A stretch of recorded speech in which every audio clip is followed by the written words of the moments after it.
बिस्मिल्लाहिर्रहमानिर्रहीम अस्सलाम वालेकुम व्यूअर्स। कैसे हैं आप सब? उम्मीद करती हूँ सब खैरियत से होंगे। आज हम बनाएंगे मसालेदार माश की दाल। इसको बनाना बहुत आसान है और जायके में भी ये लाजवाब है। अगर आपको ये रेसिपी अच्छी लगे तो लाइक शेयर ज़रूर कीजिएगा और चैनल को भी लाजमी सब्सक्राइब कर लीजिएगा। तो चलें फिर शुरू कर लेते हैं इस मज़ेदार सी माश की दाल को बनाना।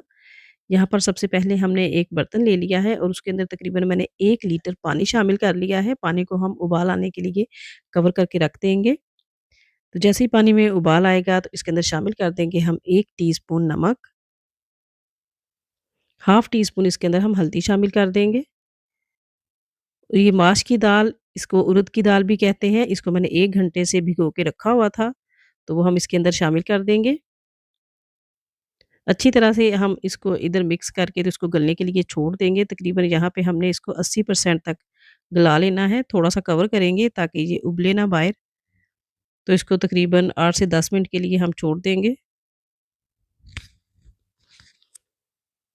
तो यहाँ पे तकरीबन 10 से 12 मिनट हो चुके हैं और जो दाल है वो हमारी वो तकरीबन 80% तक गल चुकी है। तो अब हम इसको साइड पे रख लेते हैं। अब यहाँ पे हम एक दूसरा बर्तन ले लेंगे और उसके अंदर शामिल कर देंगे 1 कप कुकिंग ऑयल का। उसके अंदर शामिल कर देंगे 8 से 10 जो है वो साबुत काली मिर्चें और 3 से 4 लौंग शामिल करके 1 मिनट के लिए हम इनको फ्राई करेंगे ऑयल के अंदर। 2 मैंने मीडियम साइज़ के प्याज़ ले लिए हैं, उनको मैंने बारीक चॉप कर लिया है, वो इसके अंदर हम शामिल कर देंगे। प्याज़ों को भी हम 2 से 3 मिनट के लिए हल्का-सा गोल्डन कर लेंगे। जैसे ही हमारे प्याज़ हल्के गोल्डन हों, हम इसके अंदर शामिल कर देंगे 1 टेबलस्पून अदरक और लहसुन का पेस्ट। फ्राई करेंगे पेस्ट को 1.5 मिनट के लिए ताकि इसका कच्चापन ख़त्म हो जाए और उसकी स्मेल भी ख़त्म हो जाए। अब यहाँ पे मैंने 1 टमाटर ले लिया है और उसको भी मैंने फाइन चॉप कर लिया है, वो इसके अंदर हम शामिल कर देंगे।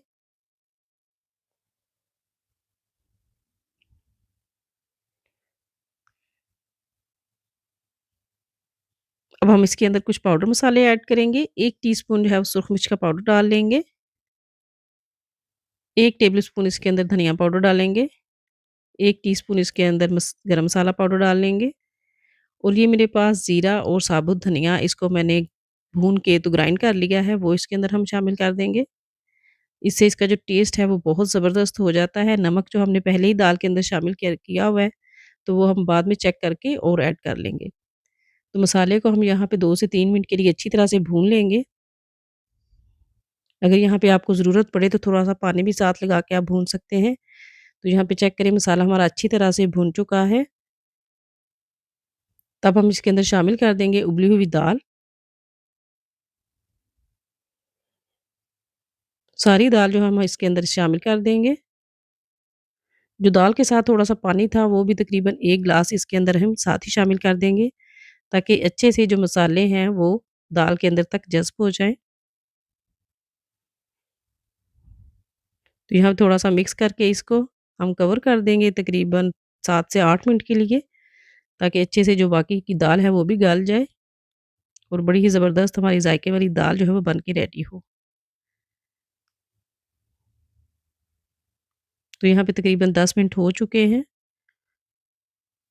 और दाल जो है हमारी इस कंडीशन में है।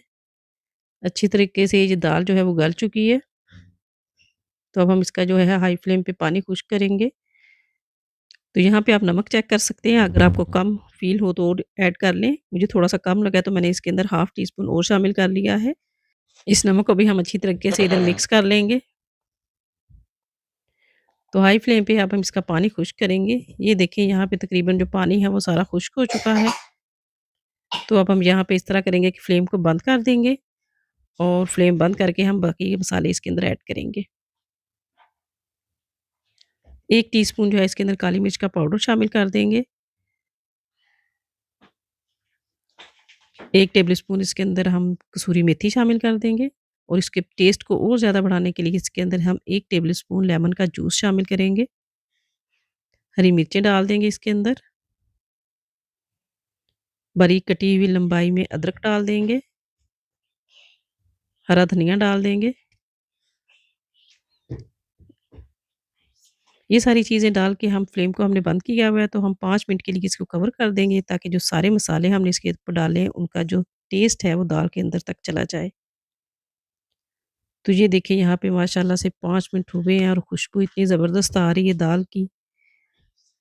ज़बरदस्त ही हमारी जो मसालादार माश की दाल है वो बन के तैयार हो चुकी है। ये आप इसकी लुक चेक करें। तो अब हम इसको डिश आउट कर लेते हैं।